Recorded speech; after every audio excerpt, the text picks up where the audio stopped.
નગરપાલિકાના અમુક સભ્યો દ્વારા એવા આક્ષેપ થયા છે કે આપ તેમને તે મળવા આવે છે તો મળતા નથી.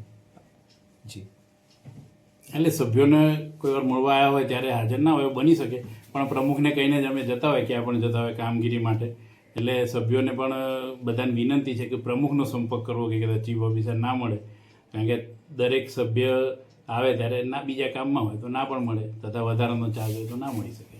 સાહેબ શ્રી સભ્યોને એવું કહેવું છે કે આપ ક્યાંક ને ક્યાંક સર્કિટ હાઉસે બેસીને કામ કરો છો, આ વાતમાં કેટલી સત્યતા?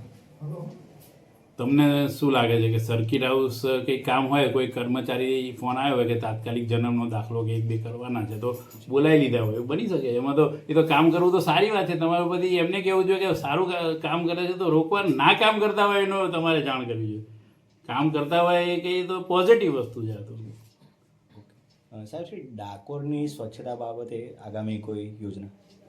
સ્વચ્છ બાબતે સરકાર અને અત્યારે નવી બોડી પણ આવી રહી છે અને બધા સરસ આયોજન કરી રહ્યા છે, પણ આપણે દર્શનાર્થીઓની સંખ્યાનો ધસારો અને આ બધું જોતાં આપણે તંત્ર ઉપર લોડ પડી રહ્યું છે એ પ્રમાણે કરી રહ્યા છીએ. આપણે આગામી સમયમાં યાત્રાધામ વિકાસ બોર્ડ પણ એજન્સી નીમવાની છે, એ ટાઈપની વાત થઈ ગઈ છે. એટલે એજન્સી આવશે ત્યારે આપણું તંત્રનો જે પ્રશ્ન છે એકદમ સરળ રીતે હલ થઈ જશે. અને દરેક નાગરિક જે ગામના દુકાનદારો છે એ પણ જો સાથ સહકાર આપે અને કચરો જો કચરાની ગાડીમાં નાખે તો નગરપાલિકાનું જે તંત્ર ઉપર લોડ પડી રહ્યો છે એ ઓછો થઈ જાય.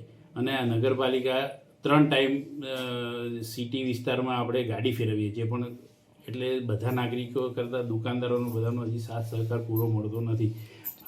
તો આપણે વધારે સારું ડાકોરને બનાવી શકીએ.